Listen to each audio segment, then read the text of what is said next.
2026 market trend: why active stylus pens are replacing passive pens in education. Why are cheap passive capacitive pens nearly disappearing from schools by 2026?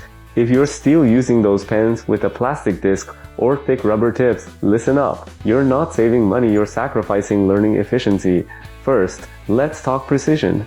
Passive tips are as thick as a finger, making it nearly impossible to write complex formulas or small notes accurately. Today's active stylus, however, features a 1.5 mm fine tip. It writes with the same fluidity and detail as a traditional ballpoint pen. Second, the game changer, palm rejection.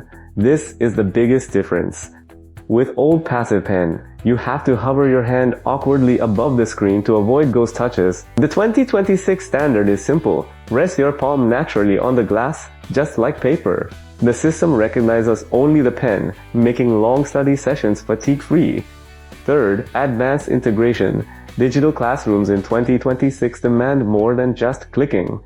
Active pens support pressure sensitivity and tilt shading. Whether it's drawing geometric diagrams or digital sketching, these pens react to your touch. Plus, with built-in shortcut buttons, you can switch to an eraser or highlighter instantly.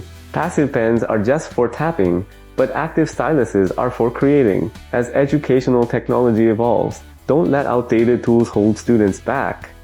In 2026, the active stylus isn't just an accessory, it's the new standard for digital learning.